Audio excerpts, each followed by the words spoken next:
بسم اللہ الرحمن الرحیم۔ السلام علیکم ورحمۃ اللہ وبرکاتہ۔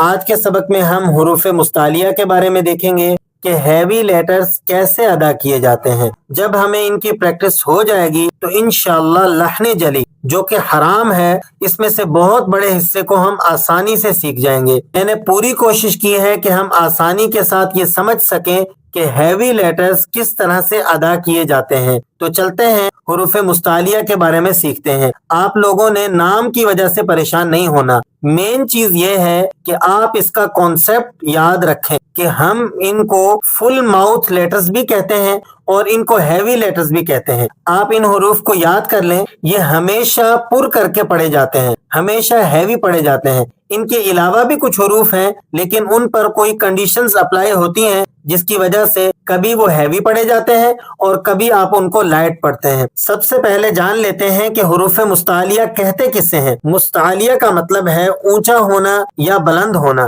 تو جب ہم ان حروف کو ادا کرتے ہیں تو زبان کا پچھلا حصہ اوپر تالو کی طرف سے بلند ہو جاتا ہے اور آواز میں موٹائی سی محسوس ہوتی ہے، اسی لیے انہیں ہم ہیوی لیٹرز کہتے ہیں۔ اب یہ جو حروف مستعلیہ ہیں ان کی تعداد 7 ہے، ان کو آپ نے یاد رکھنا ہے، ان کی تعداد یاد رکھنی ہے۔ اور وہ کون سے ہیں؟ یعنی خ، صاد، غاد، غین، طا، قاف اور ظا۔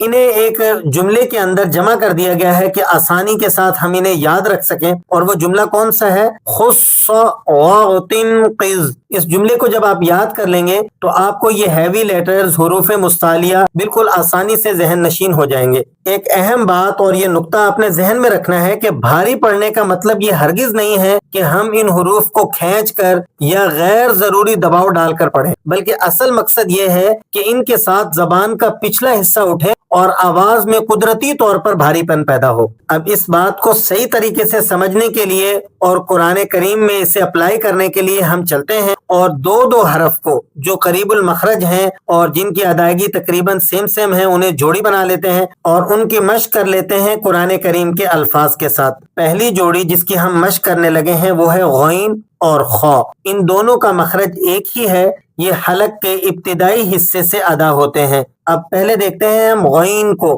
غین جیسے غرارہ کرتے وقت منہ سے غر کی آواز نکلتی ہے، اس طرح کا اگر کوئی شخص غرارہ کرتا ہے تو غین کا جو ساؤنڈ ہے وہ بھی اسی ٹائپ کا ہوتا ہے، اسی طرح کا ہوتا ہے۔ اب اس کو مثال کے ساتھ ذرا مزید واضح کرتے ہیں، دیکھیے گا، لفظ ہے غفور۔ غفور اللہ تعالیٰ کا نام ہے غفور الرحیم، قرآن کریم میں بھی آتا ہے۔ غین کو آپ دیکھیں تو آپ کو اس میں قدرتی طور پر ایک بھاری پن محسوس ہوگا۔ اسی طرح ایک اور مثال ہے غیب۔ غیب قرآن کریم میں ہے عالم الغیبی، عالم الغیبی۔ اسی کے ساتھ کا ایک دوسرا حرف جو مخرج میں اس کے ساتھ شریک ہے اور حلق کے ابتدائی حصے سے ادا ہوتا ہے وہ ہے خا۔ تو خا کو جب ہم نے پڑھنا ہے تو اس میں جیسے کوئی شخص خراٹے لیتا ہے تو اس میں خڑ خڑ کی آواز آتی ہے نا، تو خا کے ساؤنڈ میں بھی اسی طرح اس طرح محسوس ہوگا آپ کو۔ مثال دیکھیں قرآن کریم کی، خالدین، اس میں آپ کو وہی خراٹے والی خر نظر آئے گی آپ کو۔ اسی طرح ایک اور مثال ہے خلق۔ خلق قرآن کریم میں خلق الذی خلق الموت، تو یہ بہت دفعہ استعمال ہوا ہے۔ تو آپ نے خا کا ساؤنڈ یاد رکھنا ہے کہ اس میں خراٹے لیتے ہوئے شخص کے جیسے خڑ خڑ کی آواز ہوتی ہے، اسی طرح لفظ خا کی آواز اور ساؤنڈ ہوتا ہے۔ جی آگے چلتے ہیں اور صاد کو دیکھتے ہیں۔ صاد کی ادائیگی آپ نے کس طرح سے کرنی ہے؟ زبان کی نوک کو سامنے والے نیچے کے 2 دانتوں کے کنارے سے لگا کر آپ جب پڑھیں گے تو اس سے صاد نکلے گا۔ کس طرح سے نکلے گا؟ تھوڑی سی مزید وضاحت کر دوں پھر ہم اس کی مشق کرتے ہیں۔ زبان کے پچھلے حصے کو آپ تالو کی طرف بلند کریں اور موٹی اور سیٹی والی آواز نکالیں تو آپ کو محسوس ہوگا کہ لفظ صاد نکل رہا ہے۔ مثالوں کے ساتھ دیکھتے ہیں، صراط الذین، صاد سے ہم اسے پڑھ رہے ہیں۔ اگر آپ اسے سین سے پڑھیں تو آپ کو واضح فرق نظر آئے گا، سیرا اور ایک ہے سیرا، تو آپ کو دونوں میں فرق نظر آ جائے گا کہ صاد کے پڑھنے میں زبان اوپر تالو کی طرف جا رہی ہے اور موٹی اور بھاری سیٹی والی آواز نکل رہی ہے۔ اسی طرح ایک اور مثال دیکھیے گا قرآن کریم میں، صحفی، مثال ہے صحفی، قرآن کریم میں ہے صحفی ابراہیم و موسیٰ۔ آگے چلیے گا، اگلا حرف ہے غاد۔ اس کے مخرج کے اندر بہت زیادہ اختلاف پایا جاتا ہے، ہم آپ کو بالکل آسان اور منتخب طریقے سے سمجھاتے ہیں۔ زبان کے موٹے کنارے کو اوپر والی ڈاڑوں پر لگا کر آپ پڑھیں۔ زبان کا جو موٹا کنارہ ہے، پھر وہ دائیں طرف کا ہو یا بائیں طرف کا، اس سے کوئی فرق نہیں پڑتا، لیکن دائیں طرف سے آسان ہے، بائیں طرف سے ذرا مشکل ہے، تو زبان کے موٹے کنارے کو اوپر والی ڈاڑوں سے لگا کر آپ نے اس کو پڑھنا ہے، یعنی زبان کے پچھلے حصے کو تالو کی طرف بلند کریں اور خوب موٹی اور دراز آواز میں پڑھیں، تو اس سے لفظ غاد بالکل اپنے مخرج سے ادا ہو جائے گا۔ قرآن کریم میں اس کی مثال دیکھیے گا، سورہ فاتحہ میں وَلَا الضَّالِّينَ وَلَا الضَّالِّينَ، اسی طرح سورہ ضحیٰ کے اندر پہلا لفظ ہے وَضُحَىٰ وَضُحَىٰ۔ حروف مستعلیہ میں سے جو ہم نے جوڑی بنائی تھی، ان میں سے تیسری جوڑی تو اور ظا کی ہے۔ لفظ تو کو آپ نے زبان کی نوک کو سامنے والے اوپر کے دو دانتوں کے جڑ سے جب آپ لگائیں گے تو اس سے لفظ تو ادا ہوتا ہے، یعنی زبان کے پچھلے حصے کو آپ نے تالو کی طرف بلند کرنا ہے اور موٹی آواز سے اس کو پڑھنا ہے۔ اب اس کی مثال دیکھیں، سورہ طارق میں وَالسَّمَاءِ طارق، طارق، زبان کو آپ نے سامنے والے جو اوپر کے جو دانت ہیں ان کی جڑ میں لگائیں اور اس سے تو کو پڑھیں اور زبان کو ذرا پیچھے سے اوپر اٹھائیں تالو کی طرف، وَالسَّمَاءِ طارق۔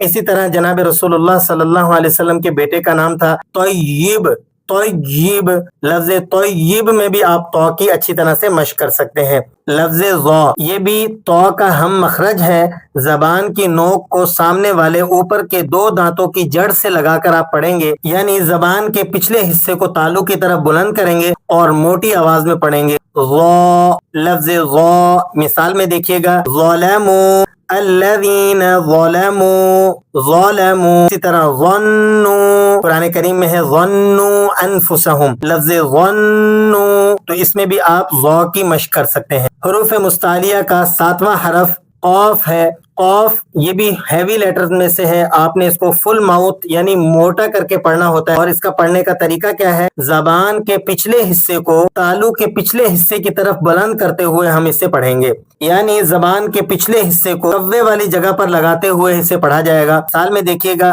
لفظ قرآن، قرآن حکیم کا نام ہی قرآن قاف کے ساتھ، بعض لوگ اسے باریک کر کے پڑھ دیتے ہیں قرآن، تو اس طرح جائز نہیں ہے، آپ کو قرآن کریم کا نام ادب کے ساتھ اور انتہائی حرمت کے ساتھ لینے کی ضرورت ہے، اسے مخرج سے پڑھیں۔